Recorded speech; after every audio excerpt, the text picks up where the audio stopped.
This is the story of the pirate who saved Paris.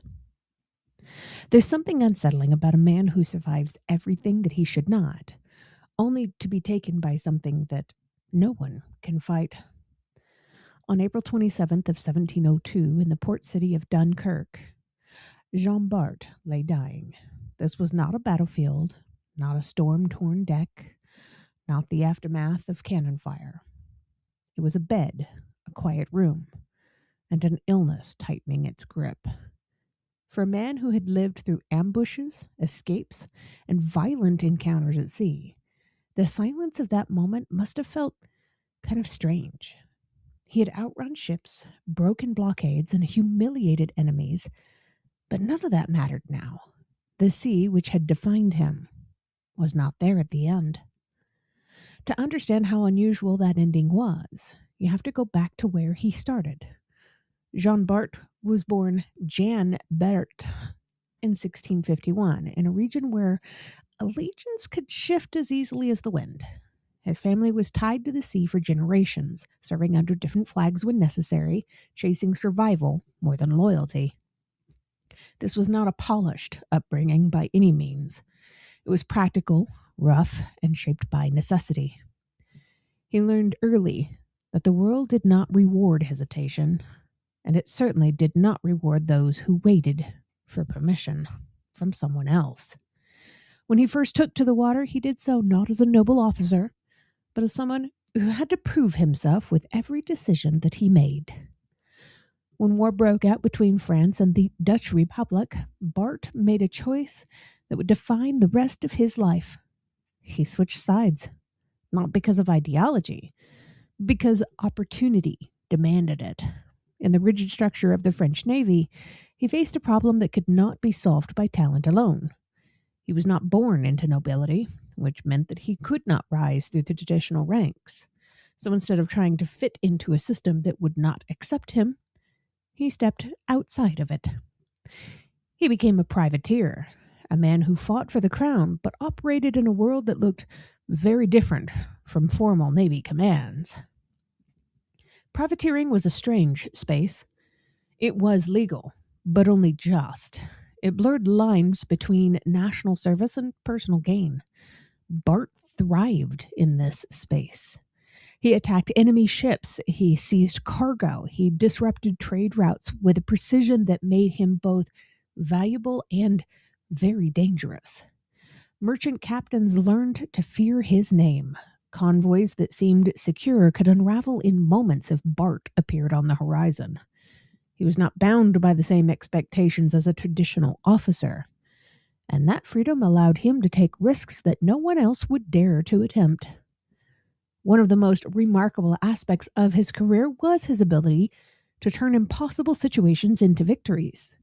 At one point, he broke through a blockade with a small number of ships, fought off enemy vessels, and escorted a vital grain convoy safely into Dunkirk. That was not just a tactical success, it was a lifeline. In an era when supply lines could determine survival, actions like that carried enormous weight. He was not just disrupting his enemies. He was sustaining his own side in ways that could not be ignored by anyone. His career during the 9 Years' War pushed his reputation even further. He was captured by the English and taken as a prisoner of war. For most men, that would have been the end of the story, or at least a long pause in it. But for Bart, it became another chapter of defiance. Within days, he escaped in a small rowboat, crossing open water with a group of fellow prisoners.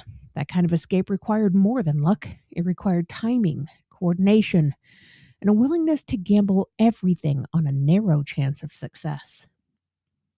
He continued to strike at enemy forces with a mix of aggression and calculation. He burned ships, disrupted fleets, and attacked targets that others would have avoided. Yet his most important victory did not come from destruction. It came from capture. In 1694, he intercepted a massive convoy of grain ships. This was not just another prize, this was food. And food meant survival. By seizing that convoy, he ensured that Paris would not face starvation right then. It was a moment where his action shifted from opportunistic to essential. He was no longer just a privateer, he was a national asset. That victory changed everything for him. The same system that had once excluded him now made space for him. He was granted nobility. The barrier that had kept him out of formal command was suddenly removed, not because the rules had changed, but because he had proven too valuable to ignore. It is one of those moments in history where success forces institutions to adapt, even if they do so with reluctance. Yet even as he rose, there were small details that suggest that he never fully became the man that others tried to shape him into. When he signed his marriage contracts, he used the name Jean Bart, not Jean Bart. That was not a minor detail. Names carry identity, and in that choice, there is a quiet statement. Despite the titles and recognition and elevation, part of him remained tied to where he began. His personal life adds another layer of the complexity, too. His first marriage was to Nicole Gontier, who was only 16 years old at the time. That was not unusual for the period, of course, but it still feels jarring when viewed through the modern lens. They did have children together before her death, and he later remarried, building a large family. These relationships were a part of his life, but they also reflect the norms and the expectations of a time that operated very differently from our own. His first marriage yielded 2 children. His second, 10. What made Bart's story so compelling is the balance he maintained between roles that seemed so contradictory. He was both protector and aggressor.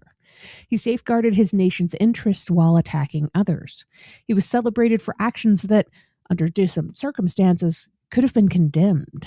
This duality is not unique to him, of course, but in his case, it is especially pronounced because of how visible his successes were and how little they're talked about now. As the years went on, his active service came to an end with the Peace of Ryswick in 1697. The wars that had defined his career slowed, and the opportunities for that kind of daring operation he excelled at became fewer. For someone who had built his entire identity around this action, that shift must have felt significant. The pace of his life changed, even if the reputation he had built remained. But then comes his ending.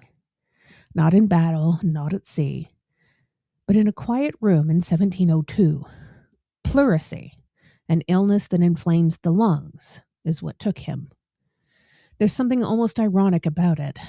Here's a man who faced cannon fire, storms, and imprisonment, and was ultimately defeated by something completely invisible. It's a reminder that survival is not always determined by strength or by skill. Sometimes it's decided by forces that don't care about either one. His burial in Dunkirk placed him back in the place where his story began. The port city that shaped him also became his final resting place. Over time, his legacy has been remembered in many different ways. Some see him as a hero, a man who rose above his circumstances and served his country with distinction. Others see an opportunist, the privateer who operated in a space where legality and morality were not always aligned. But both perspectives hold true. That's what makes his story endure. It does not fit neatly into a single category, and none of the best stories ever do. But his story resists simple labels. It invites discussion, interpretation, and even debate. So now we get to the part where I get to ask you a question. When someone builds their legacy in a world where the rules are flexible and the lines between right and wrong are this blurred, how should they be remembered? One nation might remember him as a pirate, and another as a privateer and a hero. But how does he hold true to history? And if you enjoy stories like this, of course, make sure you follow the Facebook page for more deep dives into history's most fascinating moments, and subscribe to the podcast so you never miss an episode.